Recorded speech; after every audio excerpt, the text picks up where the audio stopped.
Getting into DIY electronics and IoT projects seems easy. Just grab a development board, follow a tutorial, and watch the LEDs blink.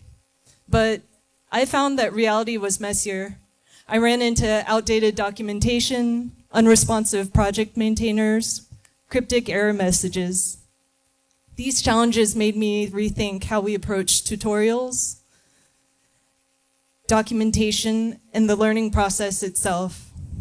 How do we balance encouragement to beginners and still set realistic expectations? Can we teach people not just to follow instructions, but to think like engineers? This is a photo of Sin City, Las Vegas. You might be wondering what this has to do with anything. Well, have you ever heard of DEF CON?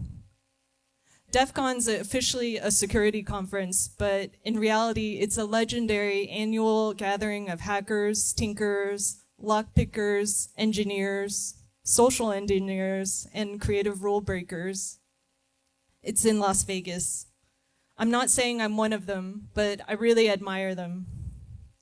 If you've ever watched a DEF CON talk, you know they're not just informative. They're often brilliant, funny, weirdly inspiring, and full of unexpected insights. At one DEF CON, there was a talk by a group of high school students who hacked the Boston Metro fare system. They didn't have formal training, just curiosity, persistence, and a willingness to dig deep. Through trial and error, they reverse engineered the system, built custom tools, and even created a portable fare machine that could add credit to a transit card. What really blew me away was their mindset, the curiosity, creativity, and their persistence. Challenging assumptions, being skeptical, thinking critically. They weren't just following instructions. And that made me wonder, how do we learn to do that? And how do we teach that way of thinking? I think back to my high school days, especially my physics class. I'm not a physicist now, but I still remember that clearly because of how my physics professor chose to teach it. My professor really challenged us to grasp the why behind the formulas. He illustrated to us elegantly how calculus is the mathematical language of physics. He was methodical, thorough, and focused on building our understanding, starting with a strong foundation. He made a lasting impression on me. And here's what I believe. The quality of instruction, how thoughtfully we teach, can matter more than the content itself. Back to DEF CON. So if you've ever been, you might have noticed the occasional glimmer of LED lights people seem to be wearing. At DEF CON, people get a lanyard like this, which holds a large entrance badge. What's cool is that the badge has a standardized slot designed to fit what people call shitty add-ons.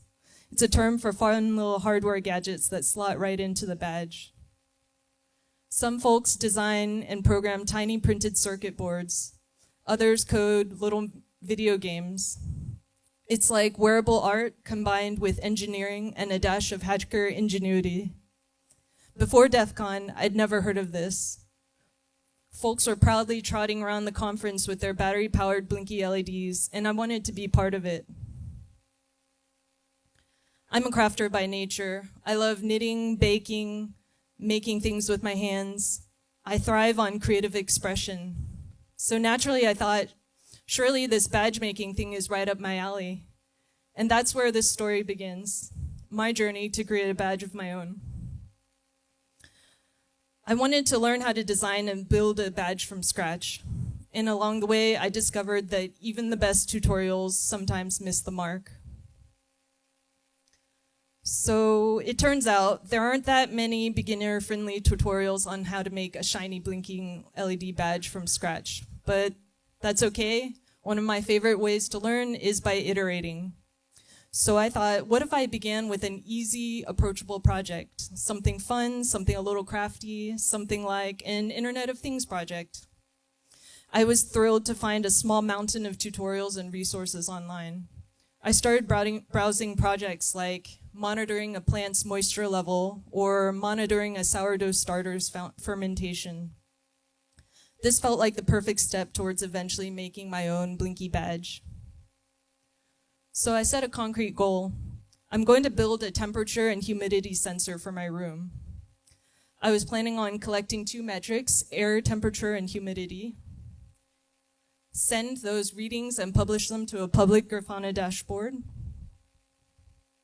And according to the tutorials, I'd need a development board, a sensor, and I'd write everything using the Arduino IDE.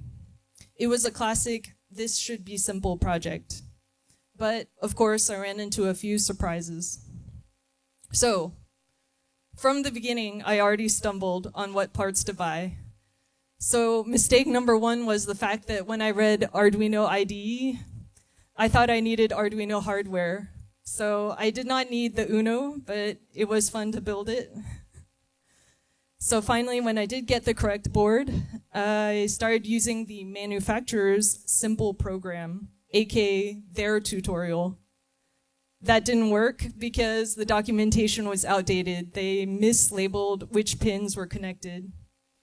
Simple, but lots of little bumps. After finally connecting the development board, I added the temperature and humidity sensor. I had 0 expectations that it would work out of the box, and it really didn't. I found out that there was a setting that I needed to change on the Arduino IDE. It felt really obscure to me. I just didn't know about it. When I finally got the temperature and humidity metrics flowing, I needed to send that to Grafana Cloud for visualization. And this time, it was another blocker, one that I think many of us in the open source community are familiar with. It was an open source maintained project, no longer up to date, hadn't been modified since the tutorial was published. So the certificate for Grafana Cloud had been changed, but the libraries hadn't been updated. I found a GitHub issue about the problem, opened 2 years ago, with multiple comments saying, hey, I hit this problem too. Frustration Nation. So, this is an open source conference. I love OSS, I work in OSS, I don't blame OSS. It wasn't wrong when it was written. It's just that software ages. But the tutorial didn't mention the issue. Why would it? Everything was correct when it was written. It was a little frustrating, but every hurdle forced me to be a little bit more resourceful. That meant I had to think beyond the boundaries of, this is so easy to get started. It meant I had to read GitHub issues I didn't fully understand and develop pattern recognition and abstract from specifics. It meant looking at someone else's error and thinking, this isn't exactly my situation, but maybe the underlying problem is similar. It meant questioning assumptions, both mine and the tutorials. It also meant being willing to slow down instead of quitting. That's the part that I didn't think tutorials were teaching. Tutorials generally dive in, they list what you need, and they spit out instructions. This, again, reminded me of something from high school.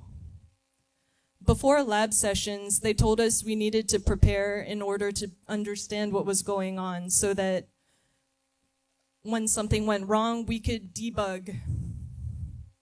When we came unprepared, my professor called this cookbook chemistry. That meant we were just following instructions blindly, step by step, only seeing one step at a time without understanding why anything worked or anticipating what would come ahead. These tutorials started to make me think they were like cookbook engineering. We just list the steps, we assume it'll work, and if it doesn't, the reader is stuck. Cookbook instructions are marginally acceptable when you're baking a cake. The worst case is your frosting is lumpy. But in tech, when something breaks, you're blocked unless you can think resourcefully. What's wrong with these cookbook instructions? We don't understand the purpose of each step. We can't troubleshoot when something goes wrong. And we miss the opportunity to develop problem-solving skills, understanding the why behind the how, so we can adapt, troubleshoot, and design our own solutions. I think a good tutorial won't just tell you what to do, they're going to teach you how to think. So, what do I think we should try to do instead? Let's set the expectations up front. Tutorials are often like, oh, it's so easy to get started. Look, 1 + 1, enter, it says 2. You know that's not what building something is like. We need to say, this is going to be hard. Expect things to break. If you get this error, don't panic. Just try this instead. By including the failure paths, we're being honest and helpful. We can link to an FAQ or a GitHub issue that says, someone's been here before. I feel like I said this 5 times, but let's explain why. Instead of just saying, install this library, try this mouthful, let's install this library because it provides an easy way for us to send data over HTTP. That's going to let us talk to our visualization server. What we're doing here is we're providing a mental model to establish a framework for reasoning about what we're building. This lets us compensate when instructions might be lacking.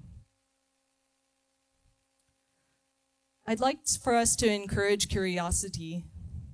Instead of just copy this code and paste it into your IDE, let's add some side quests. Try changing this value and see what happens. What else could you graph? How would you send data from 2 sensors instead of 1? And I want us to be kind and celebrate success. If you got to this point, nice work, and empathize with failure. This step is confusing. You're not alone. One of my colleagues' philosophies is that anything can be explained. You just need the right, simple explanation. This is not about dumbing this down. This is about removing unnecessary intimidation so people feel capable of figuring things out. You don't have to create a full tutorial to make someone's learning journey better. All you have to do is contribute what you can. The next time you hit a wall in some instructions and then figure it out, take the time to realize that that's likely your resourcefulness in action.